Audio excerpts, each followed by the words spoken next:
کہاں تک آ رہا ہے فیصیہ؟ الحمدللہ رب العالمین والصلاة والسلام على سید المرسلین محمد وآلہ وصحبہ اجمعین اما بعد فقال اللہ تبارک وتعالی فی القرآن المجید اعوذ باللہ من الشیطان الرجیم بسم اللہ الرحمن الرحیم یوم لا ينفع مال ولا بنون الا من اتى اللہ بقلب سلیم صدق اللہ العظیم وقال النبی صلی اللہ علیہ وسلم ان فی الجسد لمضغہ اذا صلحت صلح الجسد كله واذا فسدت فسد الجسد كله الا وهي القلب او كما قال علیہ الصلاۃ والسلام۔ حاضرین کرام، آج کی مجلس میں ہم جس موضوع پر گفتگو کرنا چاہتے ہیں وہ ہے دل۔ دل جسم کا ایک لوتھڑا ہے، ایک ٹکڑا ہے، جس کی حیثیت تمام جسم کے مقابلے میں ویسے ہی ہے جیسے رعایا کے مقابلے میں بادشاہ کی حیثیت ہوتی ہے۔ یہ آنکھ دل کی خادم ہے، یہ زبان دل کی خادم ہے، یہ کان دل کا خادم ہے، یہ ہاتھ دل کے خادم ہیں، یہ پیر دل کے خادم ہیں۔ پورا جسم دل کی حکومت پر چلتا ہے، جیسے پوری رعایا بادشاہ کے حکم پر چلتی ہے۔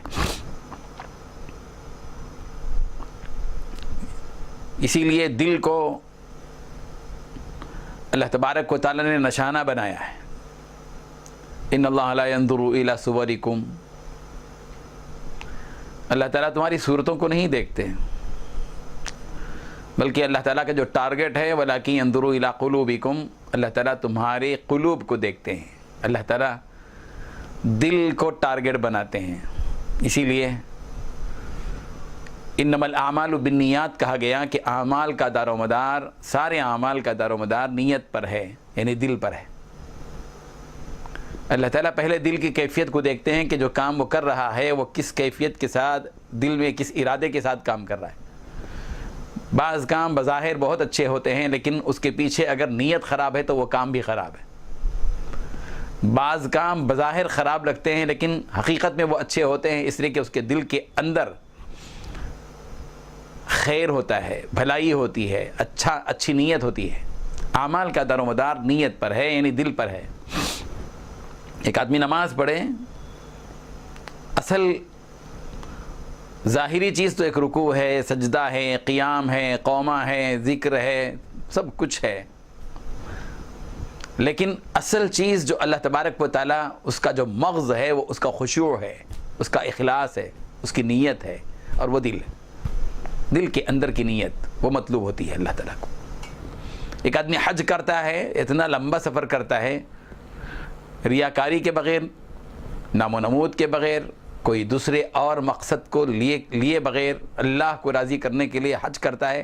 پورا سفر اس کا برکتوں سے معمور ہوتا ہے، رحمتوں والا سفر ہوتا ہے، اللہ تعالیٰ کو بڑا مقبول ہوتا ہے، محبوب ہوتا ہے، پسندیدہ ہوتا ہے۔ کیوں؟ اس لیے کہ اس کی نیت اچھی ہے۔ ایک آدمی حج کرتا ہے لیکن ارادہ یہ ہے کہ لوگوں میں حاجی قرار دیے رہے، لوگوں میں اس کا مرتبہ بلند ہو جائے، اس لیے وہ حج کرتا ہے، تو پھر تو اس کا یہ عمل، ظاہری عمل حج کا ہے لیکن اس کے پیچھے کوئی طاقت روحانی نہیں ہے، وہ اللہ کو پسند نہیں ہے۔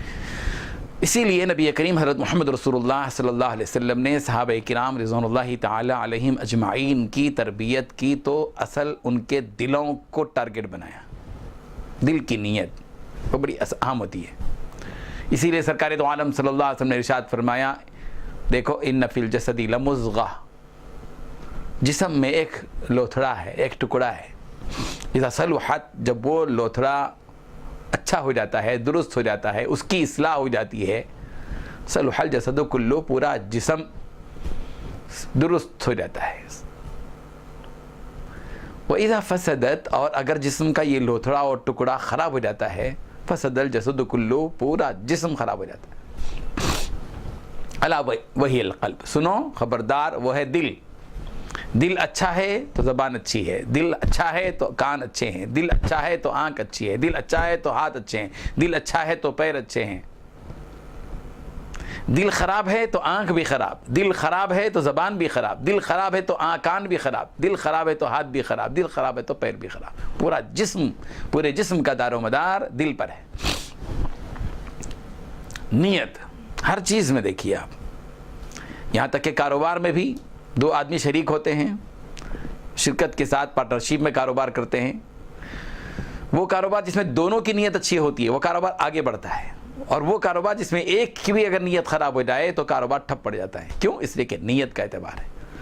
نیت اچھی ہو تو کاروبار بھی درست ہے، نیت اچھی ہے تو زراعت کرنے والے کی زراعت بھی اچھی ہوگی۔ نیت کا دخل ہر چیز میں ہے، رشتہ داروں میں بھی نیت کا دخل ہے، میاں بیوی کے آپسی تعلقات میں بھی نیت کا دخل ہے۔ اگر شوہر اپنی بیوی کی بھلائی چاہتا ہے، خیر خواہی چاہتا ہے، اچھائی چاہتا ہے، ہر حال میں اچھائی چاہتا ہے تو اس دیوالی زندگی کی گاڑی آگے چلے گی، اور اگر برائی چاہتا ہے، دل کے اندر اس کے کیڑ ہے، خرابی ہے، نیت خراب ہے، بدخواہی کی نیت ہے، تو پھر اس دیوالی زندگی ایک مقام پر جا کر رک جائے گی، اور پھر دڑانے پیدا ہو جائے گی، طلاق تک نوبت آئے گی یا خلع تک نوبت آئے گی۔ ہر معاملے میں، سماج میں بھی یہی وہ چیز ہے جو اصل گر ہے، وہ ہے دل۔ اسی لیے دل کو ٹارگٹ بنایا گیا ہے۔ قلب سلیم اللہ تعالیٰ کو پسند ہے، صاف ستھرا دل۔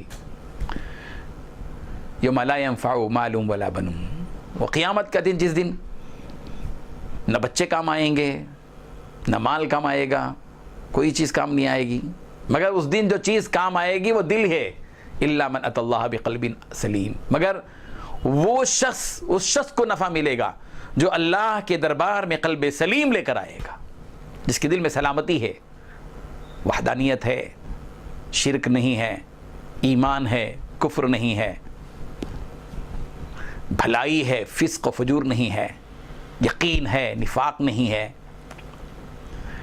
دیانت کا جذبہ ہے، خیانت کا پہلو نہیں ہے، سچائی اندر ہے، جھوٹ اس کے دل میں نہیں ہے، اندر اور باہر اس کا برابر ہے، اس کی زبان وہی کہتی ہے جو اس کا دل کہتا ہے، دل اور زبان میں کوئی تضاد نہیں ہے، اس کا ظاہر اور اس کا باطن دونوں برابر ہے، وہ اندر بھی وہی ہے جو باہر ہے، وہ باہر بھی وہی ہے جو اندر ہے۔ قلب سلیم، لوگوں کے ساتھ اس کا رویہ سلامتی والا ہے، کسی کو تکلیف دینے کا معاملہ نہیں، کسی کو رنج پہنچانا، ایذا رسانی اس کا پیشہ نہیں، اس کا پیشہ یہ ہے کہ ہر ایک کو نفع پہنچائے، سلامتی کا پیغام وہ دنیا میں دیتا ہے۔ اللہ کو وہ دل پسند ہے، قلب منیب اور قلب سلیم، ایسا دل جو اللہ کی طرف رجوع ہو، اور ایسا دل جو سلامتی والا دل ہو، فساد اور بگاڑ والا دل نہیں۔ اللہ کو سلامتی والا دل پسند ہے، قلب سلیم مطلوب ہے اللہ تبارک و تعالیٰ کو۔ اسی لیے دل کی دنیا پر محنت ہونی چاہیے۔ ہم جسموں پر بڑی محنت کر رہے ہیں، بخار آ گیا پریشان ہو جاتے ہیں، ڈاکٹروں کے پاس جاتے ہیں، سر میں درد آ گیا، دانت میں تکلیف ہو گئی، آنکھ میں تکلیف ہو گئی، کان میں تکلیف ہونے لگی، ہاتھ میں تکلیف محسوس ہوئی، آدھا شکنی ہونے لگی، ظاہری جسم کی خرابی پر، نقص پر، جھول پر، تکلیف پر فوراً ڈاکٹروں سے رجوع ہونا، اس کی اصلاح کر لینا، اس کی فکر دامنگیر ہوتی ہے جب تک کہ صحت مند نہیں ہوتا آدمی۔ ایک بیماری تو یہ ہے، لیکن ایک بیماری وہ ہے جو دل کی بیماری ہے، اندرون بیمار ہے، دل بیمار ہے۔ مختلف قسم کی بیماریوں میں سخت دلی یہ بھی ایک بیماری ہے دل کی۔ یہ دل کیا ہے؟ یہ کھیتی کی طرح ہے، جس کھیت کو بار بار نرم کیا جاتا ہو، ہل جوتا جاتا ہو، پانی فراہم کیا جاتا ہو، پھر اس کو نرم کیا جاتا ہو، پھر اس میں بیج بوئے جاتے ہوں، اس سے پھل اور پھول پیدا ہوتے ہیں، ترکاریاں پیدا ہوتی ہیں، غلہ پیدا ہوتا ہے، اناج پیدا ہوتا ہے، لوگوں کو صحت کا ذریعہ بنتا ہے۔ لیکن اسی زمین کو اگر یوں ہی چھوڑ دو، بنجر زمین، سوکھی زمین، سخت زمین، اس پر محنت نہیں ہوئی، وہ بنجر زمین ہے۔ دل بھی ویسے ہی ہے، یہ دل کی دنیا کو بھی نرم کرنا ہے، ایمان کے ذریعے سے نرم کرنا، ذکر اللہ سے نرم کرنا، اللہ تبارک و تعالیٰ کے ذکر سے دل کی دنیا میں نرمی پیدا ہوتی ہے، اللہ کو یاد کرنے سے، اس پر محنت ہونی چاہیے۔ اور پھر لوگوں کے ساتھ حسن سلوک، اس سے بھی دل نرم ہوتے ہیں، ہمدردی اور غمخواری والا معاملہ لوگوں کے ساتھ کرنا۔ نبی کریم حضرت محمد رسول اللہ صلی اللہ علیہ وسلم کے پاس ایک صحابی آئے اور کہا کہ اللہ کے رسول میرا دل سخت ہو گیا ہے۔ ہم کبھی کسی عالم کے پاس جاتے کر یہ کہتے ہیں، مولانا سے کہیں گے کہ جناب ہمارے گھر میں جھگڑا ہو گیا، طلاق ہو گئی، خلا ہو گیا اور فلاں ہو گیا اور یہ ہو گیا، جھگڑے ہو گئے، وراثت کے جھگڑے۔ اپنے مفاد کے لیے علماء سے رجوع ہوتا ہے، لیکن دینی مفاد کے لیے، اپنی اصلاح کے لیے، دل کی اندر کی کیفیت جو سخت دلی ہے، ترش روئی ہے، اس کی اصلاح کے لیے ہم علماء سے رجوع نہیں ہوتے۔ صحابہ کرام رضوان اللہ تعالی علیہم اجمعین، معلم کامل، طبیب حاذق، حکیم حاذق، پیارے پیغمبر حضرت محمد رسول اللہ صلی اللہ علیہ وسلم کی خدمت میں آتے تھے اور آ کر اپنی بیماری بیان کرتے تھے۔ کون سی بیماری؟ دل کی بیماری، دل کے اندر کی سختی محسوس ہوئی، سرکار کی خدمت میں آ گیا اور کہا اللہ کے رسول میرا دل سخت ہو گیا ہے، علاج فرمائیے۔ اور اللہ کے رسول نے فارمولہ دیا، امسح راس الیتیم واطعم المسکین، مسکین کے یتیم کے سر پر شفقت کے ہاتھ پھیرو اور مسکین کو کھانا کھلاؤ۔ جب تم کسی مسکین کو، بھوکے کو کھانا کھلاؤ گے، وہ کھانا کھاتا رہے گا، تمہارے دل کے اندر ایک عجیب کیفیت پیدا ہوگی نرمی کی، اس سے تمہارا دل نرم ہوگا۔ یتیم کے چہرے کو دیکھو گے، تمہارے دل میں یہ بات محسوس ہوگی کہ میرے ماں باپ ہیں، اس کے ماں باپ نہیں ہیں، یہ یتیم ہے، یہ یسیر ہے، یہ مجبور ہے، یہ بے سہارا ہے، یہ لاچار ہے، یہ مجبور ہے، یہ عاجز ہے۔ اور پھر اس کے اوپر شفقت کے ہاتھ پھیر کر اس کی کفالت کرو گے تو اللہ تمہارے دل کو نرم کر دے گا۔ دل کی دنیا کو نرم کرنا، یہ صحابہ کرام رضوان اللہ تعالی علیہم اجمعین نے سرکار دو عالم صلی اللہ علیہ وسلم سے سیکھا۔ اسی لیے دل پر محنت ہونی چاہیے۔ آج ہمارے دلوں کے اندر بغض آ چکا، کینے آ چکے ہیں، عداوتیں آ چکی ہیں، حسد کی آگ میں ہم جل رہے ہیں، بھن رہے ہیں، ہمیں محسوس تک نہیں ہوتا۔ یہ حسد جو کیا جا رہا ہے کہ تھوڑی ہمارے فائدے کے لیے، اس سے کوئی ہمارا فائدہ ہوگا؟ کچھ بھی فائدہ نہیں ہے۔ ہم اپنے بھائی، مسلمان بھائی پر حسد کر رہے ہیں، یہ تم کیوں ترقی کر رہا ہے، اس کے پاس 2 گاڑیاں کیوں آ گئیں، اس کے پاس 4 گاڑیاں کیوں آ گئیں، اس کا مکان 2 منزلہ کیسے ہو گیا، یہ فکر دامن گرے ہم کو۔ اور پھر ہم جو ہے اس پر الزام لگاتے جا رہے ہیں، نمبر 2 کا کام ہے، 3 نمبر کا کام ہے، 2 نمبر کا کام ہے۔ اے نہیں، مسلمان کی شان یہ ہونی چاہیے کہ مسلمان جب کسی آدمی کو دیکھے جو خوشحال ہو، دنیا کا سرمایہ اس کے پاس آ رہا ہو، دولت مند ہو، دولت اس کے پاس آ رہی ہو، خوش ہونا چاہیے کہ اللہ اس کو اور دے، اس کو حلال رزق اور دیجیے، اس کو اور ترقی دیجیے، یہ دعائیں دینا چاہیے۔ اس کی اس دولت کو اللہ آخرت کی ترقی کا ذریعہ بنا دیجیے، اس کی دولت سے قوم کو فائدہ پہنچ جائے، نفع پہنچ جائے، یہ دعائیں دینا چاہیے، بجائے اس کے اندر سے گھٹنا، گھلنا، حسد کرنا اور حسد کی آگ میں بھڑکنا، جلنا۔ اس سے کیا فائدہ ہوگا؟ خود ٹینشن بڑھے گا اپنا، خود بیمار ہوں گے، اس کا کوئی نقصان نہیں ہوگا لیکن ہمارا نقصان ہوگا۔ یہ کیوں ہو رہا ہے حسد؟ اس لیے کہ ہمارے دل صحیح نہیں ہے، دل کے اندر بیماریاں آ رہی ہیں، جیسے کینسر کی بیماری آ جاتی ہے، ایڈز کی بیماری آ جاتی ہے، اسی طرح یہ بیماریاں ہیں جو ہمارے اندر آتی ہیں، یہ بیماریاں ہیں، یہ بغض، عداوت، دشمنی، برادری کی بنیاد پر فلاں برادری سے حسد کرنا، بغض رکھنا، کینہ رکھنا نہیں۔ ہمارے دل کو صاف رکھنا چاہیے، ہمارا سینہ کینے سے بالکل پاک رہے۔ انسان سے انسان کو کینہ نہیں اچھا، جس سینے میں کینہ ہو وہ سینہ نہیں اچھا۔ نبی کریم صلی اللہ علیہ وسلم کا دل ہر قسم کے بغض سے، ہر قسم کی نفرتوں سے، ہر قسم کی حسد سے بالکل پاک اور صاف تھا۔ ہم جس کو بھی دیکھیں اس کے اندر کی محبت، اس کی محبت ہمارے دل میں آتی رہے۔ جیسے روشنی کو دیکھ رہے ہیں، چاہے آئینے کو دیکھ رہے ہیں اور اپنے چہرے کو دیکھ رہے ہیں، ہم کسی اور کو دیکھ رہے ہیں تو ہمارا مومن کا آئینہ ہے، وہ بھی ہماری طرح ایک انسان ہے، وہ بھی ہمارا مسلمان بھائی ہے۔ ہم کیوں اس سے نفرت کریں، کیوں بغض کریں؟